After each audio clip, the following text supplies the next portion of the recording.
प्रथमतः सर्वांना जय भीम.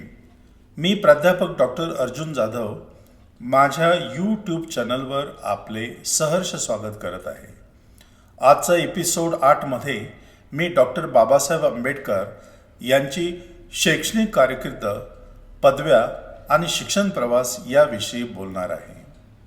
डॉक्टर बाबासाहेब आंबेडकर हे भारताच्या सामाजिक, शैक्षणिक आणि राजकीय क्रांतीचे युगपुरुष होते.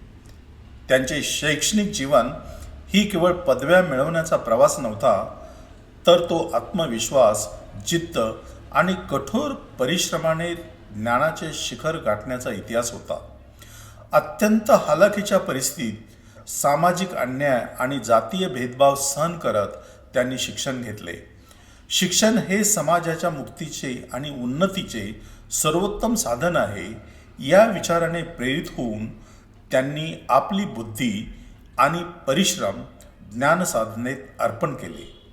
त्यांनी केवळ भारतातीलच नव्हे तर जगातील सर्वात प्रतिष्ठित विद्यापीठांमध्ये आपली शैक्षणिक गुणवत्ता सिद्ध केली. डॉक्टर बाबासाहेब आंबेडकर यांनी संपादन केलेल्या पदव्या केवळ त्यांची विद्वत्ता दर्शवणारे कागदपत्र नव्हते, तर त्या त्यांच्या अपार मेहनतीचा आणि समाजाच्या उद्धारासाठी केलेल्या समर्पणाचा ठळक पुरावा आहेत.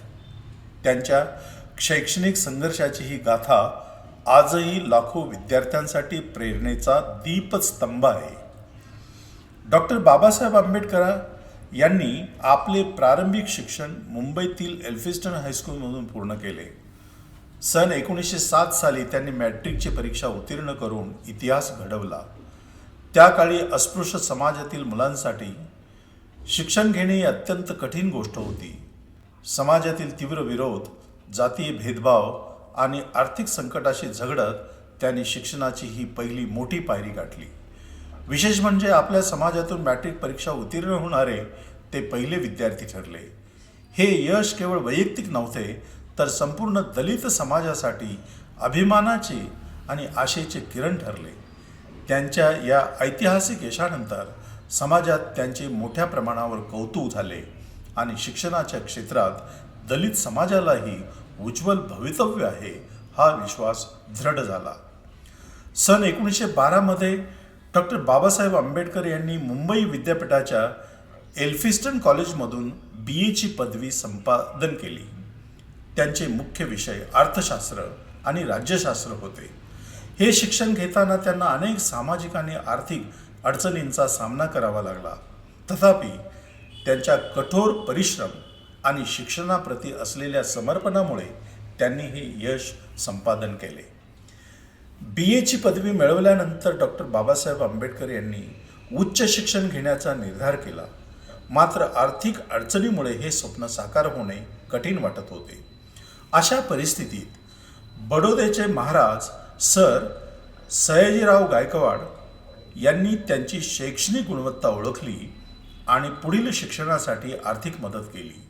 ही मदत केवळ पैशाची नव्हती, तर ती डॉक्टर बाबासाहेब आंबेडकर यांच्यातील विद्वत्तेवर ठेवलेला विश्वास होता.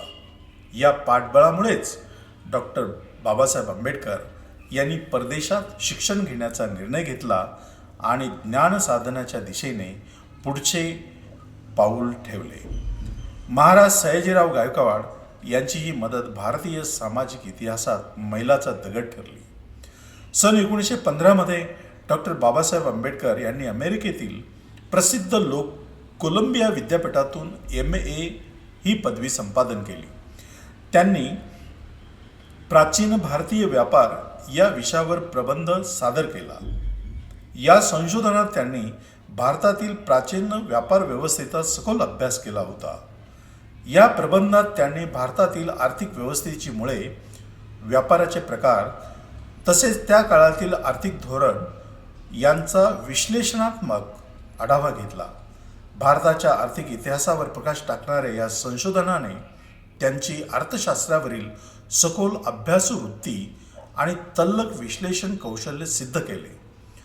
कोलंबिया विद्यापीठातील या अभ्यासाने डॉक्टर बाबासाहेब आंबेडकर यांना केवळ एक कुशाग्र अर्थशास्त्रज्ञ म्हणून नव्हे, तर भारताच्या सामाजिक आर्थिक परिस्थितीचा खोलवर अभ्यास करणाऱ्या विचारवंताच्या रूपात ओळख मिळवून दिली.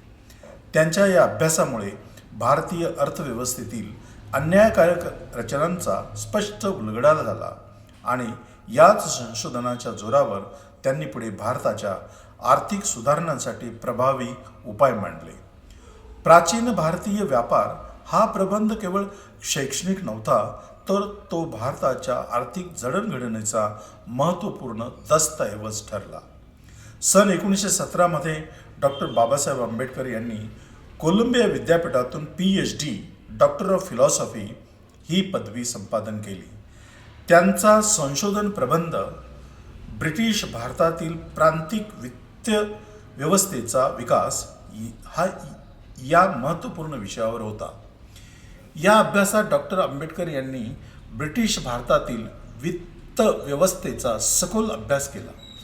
विशेषतः प्रांतिक स्तरावर होणारे आर्थिक व्यवहार, महसूल व्यवस्थापन, खर्चाचे वाटप आणि ब्रिटिश सरकारच्या आर्थिक धोरणांचा प्रभाव यांचा त्यांनी सूक्ष्मपणे मागोवा घेतला. त्यांच्या संशोधनाने भारतीय वित्त व्यवस्थेतील असमानता, संसाधनांचे अन्यायकारक वाटप आणि आर्थिक शोषणांचे विविध पैलू उघडकीस आले. डॉक्टर बाबासाहेब आंबेडकर यांचा हा प्रबंध केवळ ऐतिहासिक दस्तऐवज नव्हता, तर त्यातून त्यांनी भारताच्या आर्थिक स्वातंत्र्यासाठी आवश्यक असलेल्या सुधारणांची दिशा दाखवली. त्यांच्या या अभ्यासामुळे पुढे स्वतंत्र भारताच्या वित्तीय धोरणांची मांडणी करताना त्यांचे विचार अत्यंत प्रभावी ठरले. आर्थिक विषयावरील त्यांची ही संशोधन कृती आधुनिक भारताच्या आर्थिक विकासाला महत्त्वाची दिशा देणारी ठरली. डॉक्टर बाबासाहेब आंबेडकर यांनी कोलंबिया विद्यापीठातून PhD मिळवल्यानंतर आपले शिक्षण पुढे चालू ठेवत लंडन स्कूल ऑफ इकॉनॉमिक्समध्ये प्रवेश घेतला.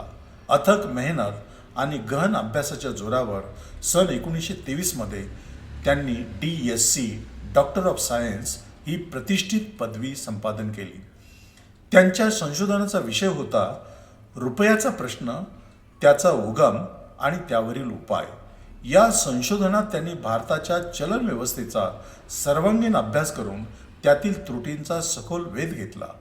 त्यांनी ब्रिटिश भारताच्या आर्थिक धोरणांचे विश्लेषण करून रुपयाच्या अवमूल्यनाची कारणे स्पष्ट केली आणि त्यावर प्रभावी उपाय सुचवले. या ग्रंथात डॉक्टर बाबासाहेब आंबेडकर यांनी भारतासाठी स्थिर आणि सक्षम अर्थव्यवस्थेच्या उभारणीसाठी आवश्यक आर्थिक धोरणांची शास्त्रशुद्ध मांडणी केली.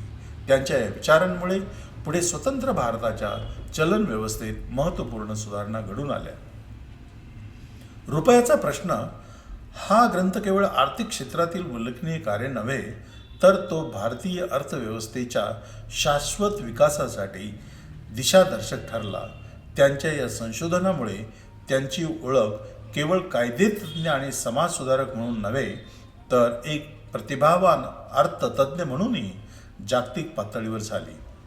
डॉक्टर बाबासाहेब आंबेडकर यांनी आपल्या शैक्षणिक प्रवासात अर्थशास्त्रासोबतच कायद्याचे शिक्षण घेण्याचा निर्धार केला.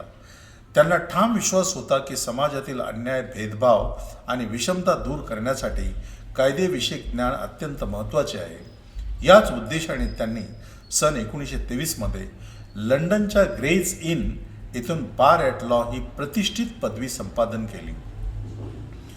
ही पदवी मिळवल्यानंतर डॉक्टर बाबासाहेब आंबेडकर यांनी मुंबईत वकिली व्यवसाय सुरू केला. मात्र त्यांचा उद्देश केवळ व्यावसायिक यश मिळवणे नव्हता. त्यांनी आपले ज्ञान आणि प्रतिभा समाजातील दलित, मागासवर्गीय आणि अन्य शोषित घटकांच्या न्याय हक्कांसाठी समर्पित केले. डॉक्टर बाबासाहेब आंबेडकर यांनी वकिलीच्या माध्यमातून अनेक सामाजिक अन्यायाविरुद्ध प्रभावी लढे दिले. त्यांनी अस्पृश्यता, भेदभाव आणि सामाजिक अत्याचारांना वाचा फोडत न्यायालयात ठोस भूमिका मांडली. दलित समाजातील नागरिकांना कायदेशीर साक्षरता देणे महत्त्वपूर्ण आहे हे त्यांना माहीत होते. वकिली हा केवळ त्यांचा व्यवसाय नव्हता, ते सामाजिक परिवर्तनासाठी त्यांनी निवडलेले प्रभावी साधन होते. कायद्याच्या माध्यमातून अन्यायाविरुद्ध संघर्ष करताना त्यांनी भारतीय संविधानाच्या निर्मितीसाठी आवश्यक ज्ञान आणि अनुभव मिळवले, जे पुढे स्वतंत्र भारताच्या न्याय व्यवस्थेचा आधारस्तंभ ठरले. डॉक्टर बाबासाहेब आंबेडकरांना त्यांच्या बहुमूल्य कार्यासाठी अनेक सन्माननीय पदव्यांनी गौरवण्यात आले. सन 1952 अमेरिकेतील कोलंबिया विद्यापीठाने त्यांना LL.D. डॉक्टर ऑफ लॉज ही सन्मानार्थ पदवी प्रदान केली. ही पदवी त्यांचे कायद्यावरील प्रभुत्व आणि भारताच्या संविधान निर्मितीतील महत्त्वपूर्ण योगदानाची पावती होती. त्यानंतर 1953 हैदराबादच्या उस्मानिया विद्यापीठाने त्यांना D.Litt. डॉक्टर ऑफ लिटरेचर ही सन्मानार्थ पदवी देऊन त्यांच्या सामाजिक, आर्थिक आणि शैक्षणिक कार्याचा गौरव केला. डॉक्टर बाबासाहेब आंबेडकर यांचे शिक्षण हे केवळ व्यक्तिगत उन्नतीसाठी नव्हते, तर त्यामागे सामाजिक परिवर्तनाचा दृढ संकल्प दडला होता. त्यांनी संपादन केलेले शिक्षण हे सामाजिक न्याय, समता आणि मानव अधिकारांची मूलभूत तत्त्वे रुजवण्यासाठी प्रभावी अस्त्र ठरले. त्यांच्या शिक्षणामुळेच त्यांना भारताच्या सामाजिक, शैक्षणिक आणि आर्थिक क्षेत्रात महत्त्वपूर्ण बदल घडवता आले. त्यांनी दलित समाजाच्या न्याय हक्कांसाठी लढा दिला, शिक्षणाचा प्रसार केला आणि शोषित वंचित समाजाच्या सबलीकरणासाठी आपले संपूर्ण जीवन अर्पण केले.